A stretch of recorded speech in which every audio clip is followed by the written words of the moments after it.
예, 우리 하나님 말씀은 우리 에레미야 35장 이제 35장 1절부터 이렇게 19절까지 말씀인데 우리가 1절과 2절 우리가 같이 한번 읽도록 하겠습니다.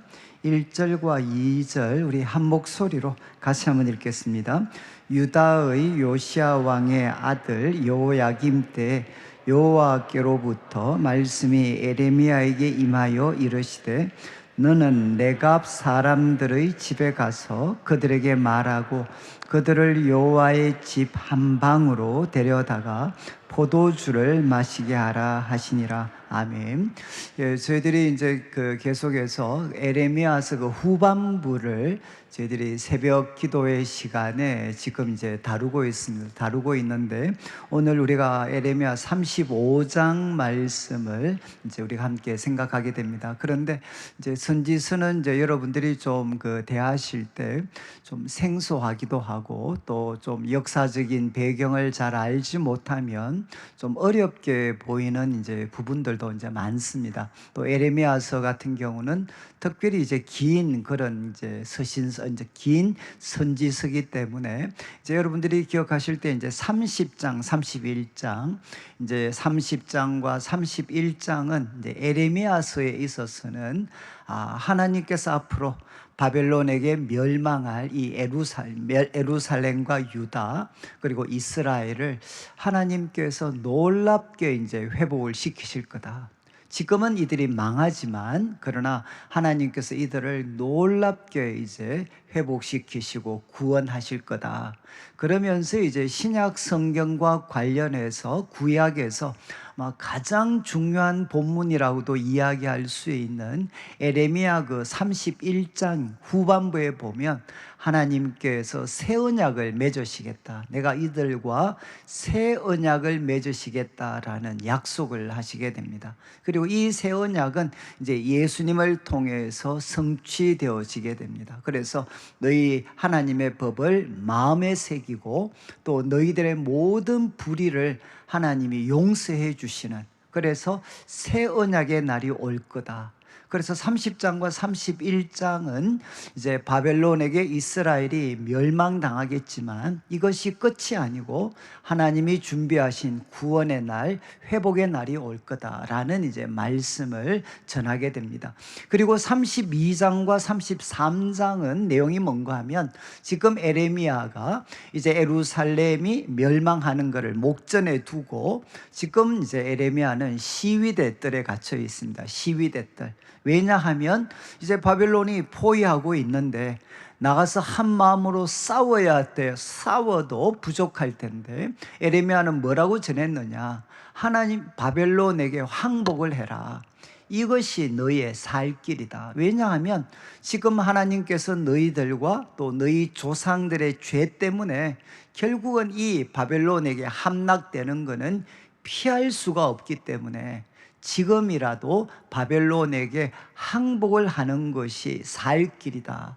이렇게 에레미야가 전했습니다. 그러니까 이 어떤 바벨론이 포위하고 있는 상황에서 이제 시드기야 왕 같은 사람은 에레미야를 시위대 뜰에 가두게 됩니다. 그런데 이 시위대 뜰에 이제 갇혀 있는 에레미야에게 하나님이 주셨던 두 가지의 말씀이 32장과 33장에 기록이 됩니다. 그래서 32장은 우리 지난주에 좀 나누었는데 이제 이제 에레미야에게 이제 소위 숙부의 아들이니까 그냥 그대로 받아들이면 한 사촌 정도 되겠죠. 사촌이 이제 에레미야에게 와서 고향 아나돗에 있는 밭을 사도록 이렇게 이야기를 합니다. 그런데 하나님이 이 일을 이제 에레미야에게 말씀을 하시는 거죠. 너 사촌이 와서 아나돗에 있는 밭을 사라고 할 건데 이거는 내가 보낸 거니까 그 밭을 사도록 이렇게 에레미야에게 명령을 합니다.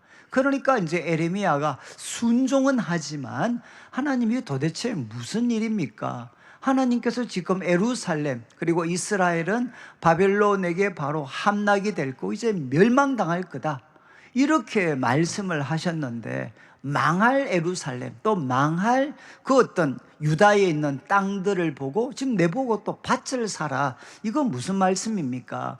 이렇게 에레미야가 질문을 했을 때 하나님이 한 번 더 이제 지난주일 다루었던 것처럼 분명히 망한다, 망해. 바벨론에게 너희가 멸망을 당하지만 그러나 바로 그것이 끝이 아니고 다시금 하나님이 이스라엘을 그리고 심게 되는, 다시 그들을 새롭게 심게 되는 날이 올 거다. 그 날에는 이제 다시금 땅을 사고 파는 이 정상적인 활동이 이루어지는 그 날이 올 거다. 그래서 그 날을 바로 이 절망에 빠져 있는 하나님의 백성들에게 생생한 희망을 주기 위해서 이제 하나님께서 이 일을 에레미야에게 명하십니다. 이게 32장의 말씀입니다.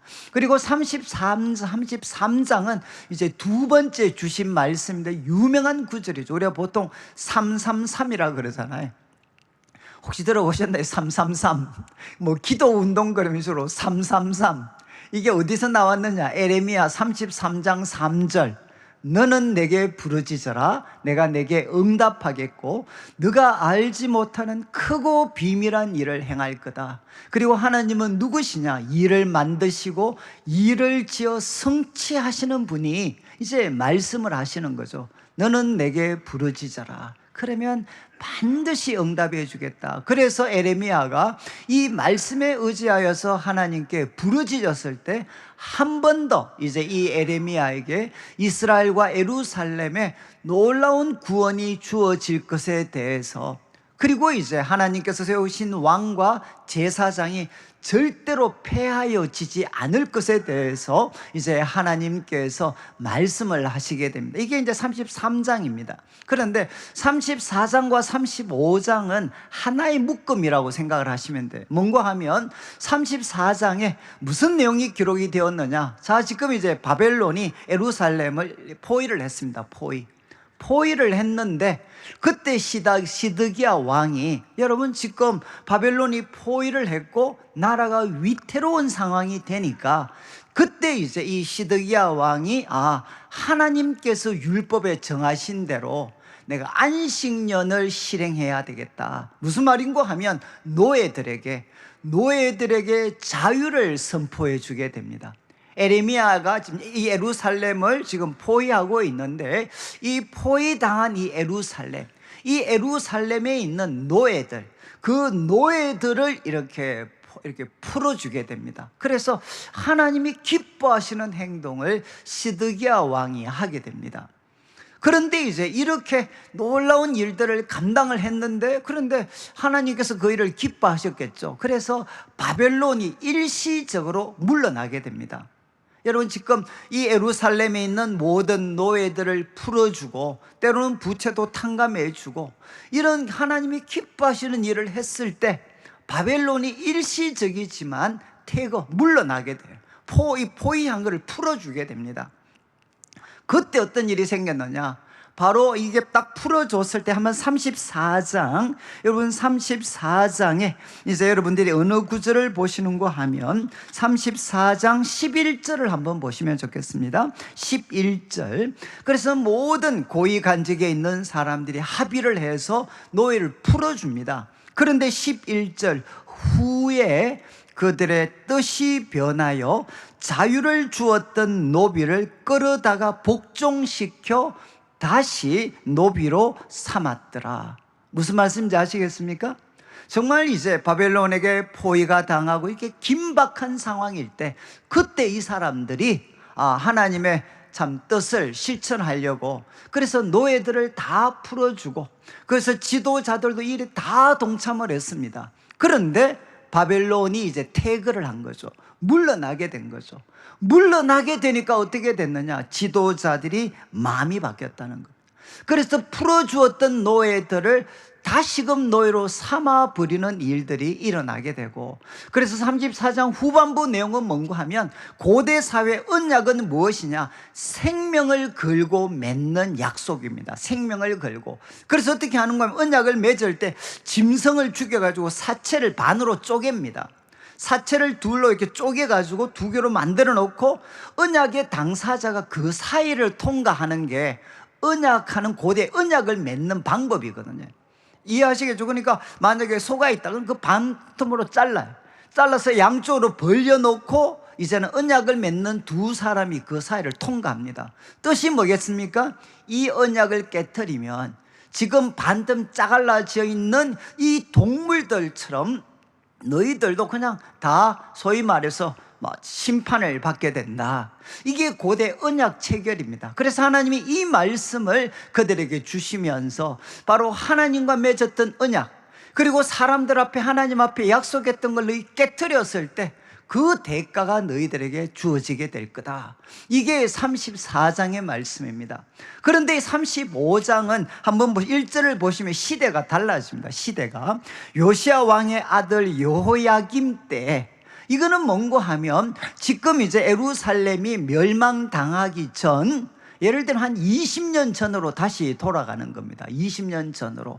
이제 여호야김 때라는 거는 보통 주전 한 605년 정도, 주전 한 605년 정도가 된다면 지금 앞에는 언젠가 하면 이제 587년 후반부 정도가 되게 됩니다. 그러니까 지금 이제 성경이 이야기하는 것은 뭔고 하면 이제 여호야김 때에 이제 여호와께로부터 이제 말씀이 에레미야에게 참 임하게 되는데, 2절 말씀을 한번 보시면 좋겠습니다. 2절 말씀에 이제 누구 집에 가라고 하느냐? 레갑 사람들의 집에 가서 그들에게 한번 말을 한번 해보라는 겁니다. 여러분, 이제 레갑 자손이 등장합니다. 이 레갑 자손들을 이제 우리로 말하면 여호와의 집 한 방으로 데려가게 됩니다. 한 방으로 데리고 가서 뭘 하느냐? 이제 포도주를 한번 권해보라는 거죠. 포도주.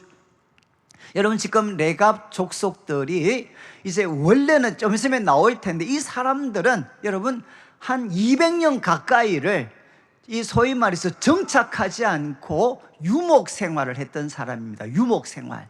유목 생활을 했던 사람들이 지금 바벨론이 결국은 공격하니까 어쩔 수 없이 지금 예루살렘에 오게 됐습니다. 예루살렘에 오게 됐는데, 이제 그들을 이제 예루살렘 그 성전에 있는 한 방으로 불러다가 포도주를 권하는 거죠. 포도주 한번 권해봐라.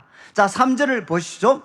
이제 이렇게 해서 3절 말씀, 내가 하바시의 손자, 그리고 쭉 마지막에 보시면 제일 마지막에 그 모든 레갑 사람들을 이제 데리고 옵니다. 데리고. 그리고 4절을 보시면은 이 모든 사람들 데리고 여호와의 집에 옵니다. 여호와의 집에 와서 한 방에 이제 들어갑니다. 한 방에 들어가는데 5절을 보시죠. 5절. 이제 5절에 에레미야가 레갑 사람들의 후손한테 그 앞에 포도주가 가득 찬 이제 그 어떤 우리로 말하면 그릇이죠. 이제 이런 주전자 같은 거를 놓고 그들에게 권합니다. 야, 포도주 한 잔 드시죠. 이렇게 그들에게 권합니다. 여러분, 이 이스라엘 백성들에게 그 당시 포도주는 그냥 거의 생활 용수와 같은 음료수와 같았습니다. 그래서 이 사람, 예수님도 포도주 드셨잖아요. 그래서 이 사람들 포도주 먹는 게 죄가 아닙니다. 그런데 이거를 권했을 때 7절 말씀을 보시면 에레미야에게 레갑 자손의 후손들에게 권했을 때 이 7절 말씀 그들이 이야기합니다. 우리는 지금 6절 말씀을 한번 보시죠. 6절 말씀을 보시면 그들이 뭐라고 반응하나? 우리는 마시지를 않겠다는 겁니다.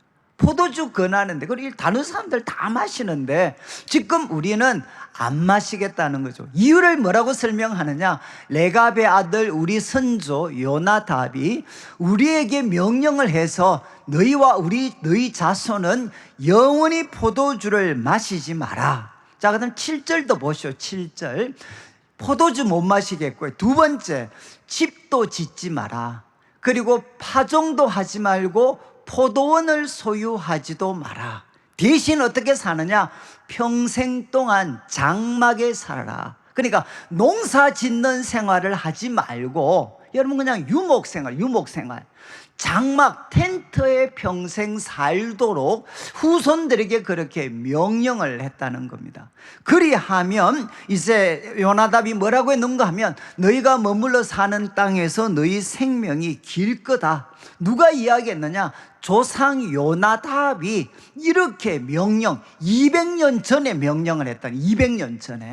200년 전에 명령을 했는데, 그래서 8절 말씀 이렇게 명령을 해서 우리가 레갑의 아들 우리 선조 요나답이 우리에게 명령한 모든 말을 뭐라고 했습니까? 순종했습니다. 우리 집안 사람들은 이 요나답의 모든 말을 순종해가지고 우리 자녀가 다 평생 동안 포도주를 마시지 않았습니다. 그리고 9절 보시죠. 9절 살 집도 짓지 않고 그리고 포도원이나 밭이나 종자도 가지지 않았습니다. 그리고 10절 말씀 우리는 장막에 살면서, 다음 편이 중요합니다. 우리 선조 요나답이 우리에게 명령한 대로 다 지켜 행하였습니다. 이때까지 그렇게 살았다는 거죠. 그런데 11절 왜 지금 예루살렘에 와 있느냐? 11절 그러나 바벨론의 느부갓네살 왕이 이 땅에 올라와서 결국은 이제 우리가 어떻게 됐느냐? 바로 이 사람들, 이 군대를 피해서 야 우리가 예루살렘에 좀 가자. 이 전쟁의 위기는 우리가 좀 모면하자. 그래서 지금 일시적이지만 예루살렘에 살게 되었다. 이렇게 설명을 합니다. 자, 이제 지금 에레미야가 그들에게 포도주를 권했을 때 그들이 거절을 했죠. 그리고 이유를 뭐라고 했습니까? 200년 전에 조상 요나답이 우리에게 당부한 거 200년 동안 우리 지켰습니다. 그래서 우리는 포도주도 마시지 않았고, 그리고 농사 지으면서 정착 생활도 하지 않고 우리는 계속 장막 속에서 생활을 했습니다. 그런데 전쟁의 위협 때문에 우리가 일시적이지만 예루살렘에 지금 있습니다 라고 그들이 설명을 합니다. 자, 이제 12절 보시죠. 이 레갑 자손들이 에레미야에게 이렇게 반응을 할 때 여호와의 말씀이 에레미야에게 임했습니다. 13절을 보시면 이제 13절 만군의 여호와 이스라엘의 말씀이 너는 유다 사람들 그리고 예루살렘 사람들한테 이렇게 이야기하라는 겁니다. 야 너희는 내 말을 듣고 교훈을 받지 않겠느냐.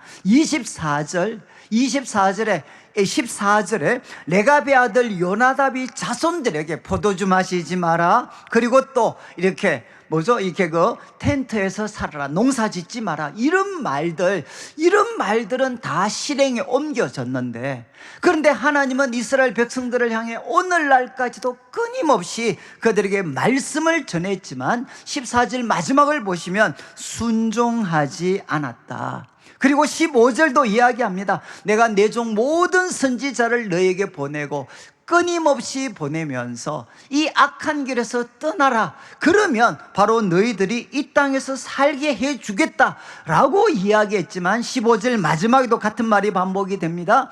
너희가 귀를 기울이지 않고 내게 순종하지 않았다. 16절을 보시오. 16절 레갑의 아들 요나답의 자손들은 그 선조가 명령한 명령을 지켰지만 이 백성은 바로 내게 순종하지 않았다. 그래서 17절은 뭐라고 이야기하느냐? 내가 예루살렘에 대해서 선포한 모든 재앙을 그들에게 내리겠다는 것입니다. 그리고 18절을 보시면 이제 이렇게 마무리합니다. 18절 에레미야가 레갑 사람의 가문에게 이야기를 합니다. 만군의 여호와 이스라엘의 하나님께서 말씀하시는데 너희가 바로 선조 요나답의 명령을 순종하여 그 모든 명령을 잘 지켰다. 그래서 19절을 보시죠. 마지막 절인데 그러므로 만군의 여호와 이스라엘의 하나님께서 이와 같이 말씀하시는데 레갑의 아들 요나답에게 내 앞에 설 사람이 영원히 끊어지지 아니하리라. 이 말은 뭐겠습니까? 레갑의 후손들 가운데 하나님 앞에 설 사람들이 영원히 끊어지지 않도록 해주겠다. 그러니까 아무리 시대가 부패하고 타락해도 여러분 하나님과 하나님의 백성을 충성스럽게 섬길 사람들이 이 레갑 자손들 가운데는 끊어지지 않도록 하나님이 해 주시겠다라고 약속을 하셨습니다. 여러분, 결국 이제 이 19절까지 말씀은 장황했지만 여러분 34장에 나타났던 그 이스라엘, 여러분 한 어려움 빠지면, 어려움이 닥치면 하나님께 순종하는 척 하다가 살만하면 돌아서 버리는, 여러분 이 이스라엘의 모습, 이 이스라엘의 모습과는 너무나도 선명한 대조가 되는 사람들이 바로 이 레갑 자손들이죠. 이 레갑 자손들. 그래서 이 레갑 자손들 가운데에는 하나님을 섬길 사람이 없어지지 아니할 거다.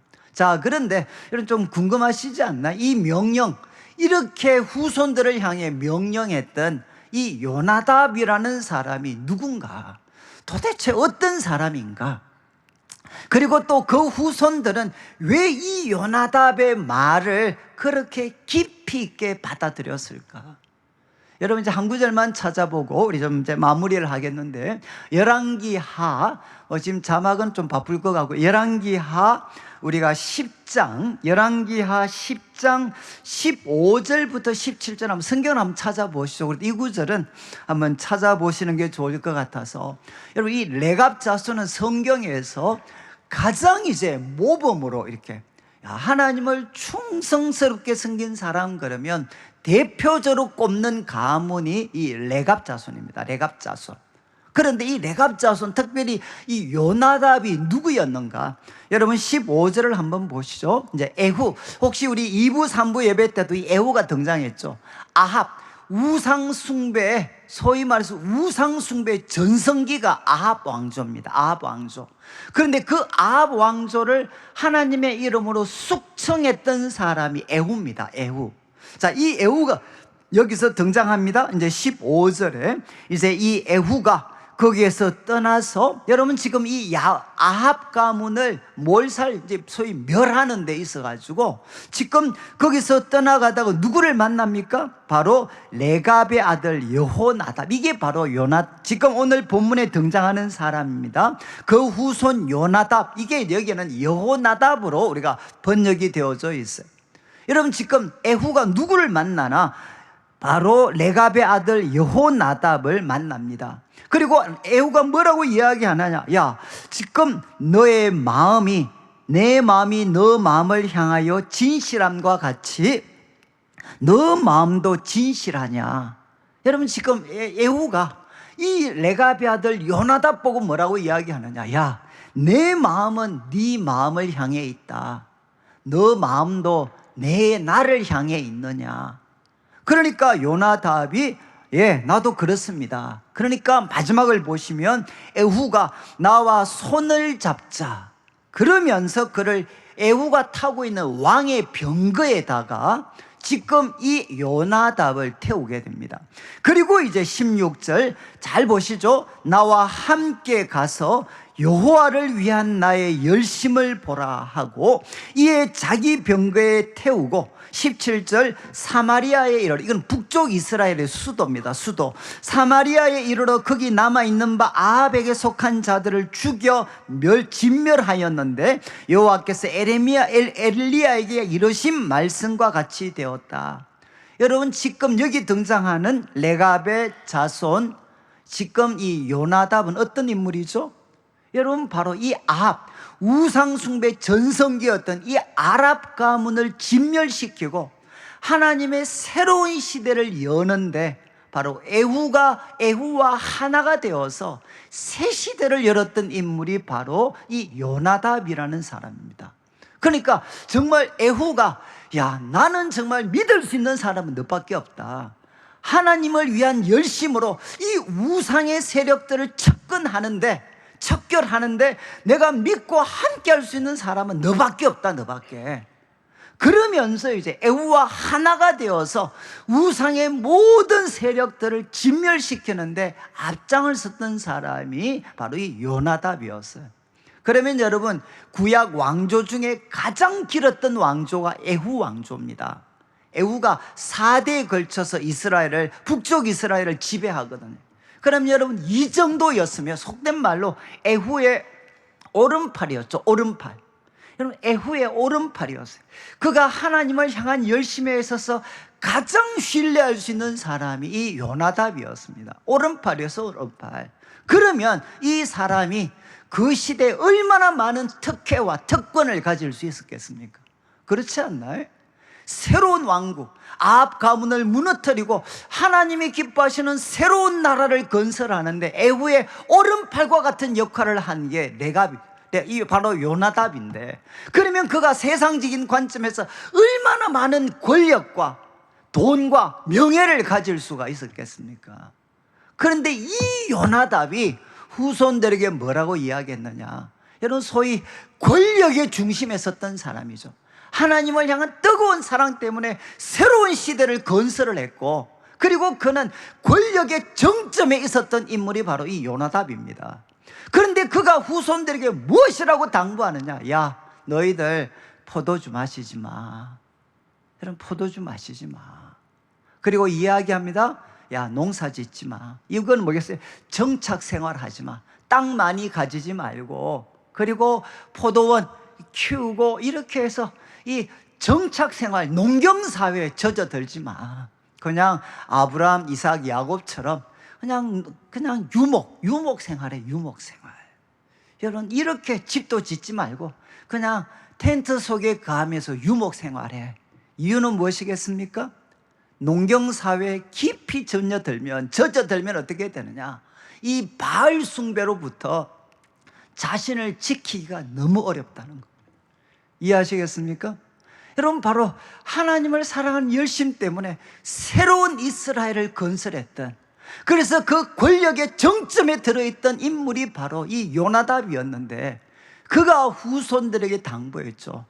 내가 하나님을 기뻐하는 새로운 시대를 열고 그 권력의 중심에 있었지만, 여러분, 이 세상이 주는 소위 유혹이라는 그 달콤함이라는 거는 여러분, 하나님을 향한 열심, 하나님을 향한 뜨거운 사랑들을 얼마든지 빼앗아갈 수 있는 위험한 거다. 그러니까 내가 너희들한테 당부하는데 포도주 마시지 마라. 이거 여러분, 제가 청년들이 목사님 술 취하지 마라 그랬지. 지금 술 취하지 마라 그랬지 술 마시지 마라 안 그랬지 않습니까? 저한테 꼬박꼬박 애들이 대부를 이야기하거든요. 그럼 제가 이제 답변이 뭐냐? 그래, 야, 얼마든지 술 먹어도 실수 안 하는 사람들 많어. 근데 제가 답변을 합니다. 야, 술 먹고 폐가 망신한 사람들 앞에는 뭐가 있냐? 술이 있다, 술. 이해하시? 항상 마신다고 해서 여러분, 마실 때마다 실수하는 거 아닙니다. 그러나 우리 인생을 망가뜨릴 수 있는 그 실수, 실패, 거기에는 대부분 무엇이 있느냐? 포도주와 술이 있습니다. 그러니까 요나답은 이걸 너무 잘 알고 있었던 거죠. 권력의 중심에 섰던 인물이었기 때문에 여러분, 이 포도주 시작하면 여러분 끝을 보장받을 수가 없다라는 것을 그는 너무나도 잘 알았어요. 그래서 후손들한테 야, 포도주 마시지 마. 그리고 여러분, 이 권력의 중심에 섰던 사람, 그리고 에후로부터 우리 같으면 얼마나 많은 땅과 재산을 보장받았겠습니까? 그것 가지고 소위 포도원 짓고 땅 불리고 해서 부자 되면 어떻게 되나? 여러분, 하나님을 향한 신실함을 유지하기가 어렵다는 겁니다. 그래서 그거 거부하도록 후손들에게 이렇게 당부를 하고, 그리고 요나답 자신이 그 일에 대해서 모범을 보였겠죠. 그나마 우리로 말하면 빠른 시기에 정계 삼아 은퇴를 했을 겁니다. 그리고 후손들에게 이렇게 명령을 했고, 후손들은 그의 삶을 생생하게 알았기 때문에 그의 명령을 정말 천금같이 귀하게 받아들여서 순종을 하게 돼요. 저는 레갑의 자손에 대해서 제일 제가 사실은 참 한번 소위 참 이렇게 한번 생각을 하게 되었던 것은, 이미 요즘은 그분 책을 잘 읽지 않습니다. 김성일 장로님이 계셔요. 이제 과거에 우리 홍수 그 이후라든가 한 20년 전에 성경에 있는 이야기를 소설가의 상상을 통해서 새롭게 많은 소설을 쓰셨던 김성일 장로님이 계십니다. 그런데 그분이 바로 소위 말해서 이 엘리야와 관계된 그런 소설들을 썼는데, 그때 소위 말해서 새로운 시대를 여는 데 있어서 하나님이 준비한 사람들을 누구로 설정하느냐? 레갑의 후손들로 설정을 해요. 그래서 여러분, 성경에서 여러분 구약시대 가장 매력적이었고, 여러분 아무리 시대가 풍요롭고 부패해도 끝까지 믿음을 지켜서 하나님 앞에 설 사람이 끊어지지 않았던 가문이 어디냐? 바로 이 레갑 가문입니다. 이해하시겠어요? 바로 권력의 중심에 섰고 하나님의 열심으로 그가 수많은 것을 정당한 방법으로 보장받았지만 그 후손들이 돈과 술에 취하게 되면 자신을 지킬 수 없다는 것을 그가 잘 알았기 때문에 그것을 금하도록 이야기를 했고, 그리고 어떻게 했느냐? 여러분이 이제 금하도록 했고, 백성들은 그것을, 후손들은 그걸 잘 받아들였습니다. 그리고 어떻게 됐는가? 많은 사람들은 상상력을 통해서 예수님이 다시 오실 때까지 믿음을 지키는 데 있어서 이 레갑 자손들의 역할이 분명히 있었을 거다라고 그들은 생각을 하게 됩니다. 저는 이제 우리 모두가, 여러분 참 이 레갑 요나답의 당부를 우리 모두의 것으로 받아들이기는 그거는 제가 볼 때도 어폐가 있습니다. 중요한 것은 무엇이죠? 하나님을 향한 신실함이고, 그 하나님을 향한 신실함을 병들게 할 수 있는 것이 있다면 아무리 달콤해도 여러분 그것을 다음으로 내려놓을 수 있는 그런 사람들이 일어날 때 어떻게 되느냐? 이 시대를 살리는 일에 있어서 그런 사람들이 끊어지지 않는, 정말 하나님이 사용하시는 교회, 하나님이 사용하시는 그런 가문으로 세워질 수가 있다는 거죠. 여러분, 저는 참 이렇게 그 하나님을 사랑했던 많은 사람들이 정말 어떻게 보면 말도 되지 않는 요구를 하죠. 하나님의 뜻대로 살아서 성공하되 바로 적게 소유하는 삶, 이것이 가장 바람직한 것이다. 여러분, 우리가 주님의 방법으로 해서 여러분 하나님이 주시는 많은 풍성함을 누리되, 여러분 그것을 남을 섬기는 데 사용해서 스스로를 가볍게 만들지 않으면, 여러분 레갑 자손이 우리에게 주는 도전이 무엇이냐? 이 유혹이 많은 세상 속에서 우리와 우리 후손들이 하나님을 잘 섬기기가 어렵다는 것입니다. 그래서 이 혼란스러운 시대에 하나님은 에레미야를 통해서 하나님을 그 시대에 가장 충실하게 섬겼던 사람으로 이 레갑 자손을 우리들에게 제시하고 있는 거죠. 저는 우리 교회, 우리 성도님들께서 정말 개인적으로는 정말 각자 가문에 이 요나답과 같은 사람, 하나님을 향한 그 열심으로 그 시대에 가장 큰 기여를 했지만, 여러분 후손들을 위해 수많은 유산, 수많은 땅 물려주는 대신에 하나님을 신실하게 섬길 수 있는 길을 후손들에게 알려주어서 그것을 명령하고 지키도록 만들어서 하나님을 섬기는 사람이 끊어지지 않는 그런 위대한 가문을 세워가실 수 있는 우리 성도들이 되고, 저는 참 우리 내일교회가 이런 교회가 되면 좋겠어요. 정말 참 주님의 은혜 때문에 하나님이 주신 풍성함을 누리되 우리가 적게 소유하고 많은 사람들에게 흘러보내고, 그래서 우리 후손들이 우리를 보면서 우리가 가진 돈과 땅을 보는 것이 아니라 하나님을 향한 열심을 보고 하나님을 향한 신실함을 보여주고, 그 길을 우리 후손들도 같이 갈 수 있도록 독려하고 또 참 도전할 수 있는 요나답과 같은 그런 믿음의 사람으로 세워지게 되기를 주님의 이름으로 축원합니다.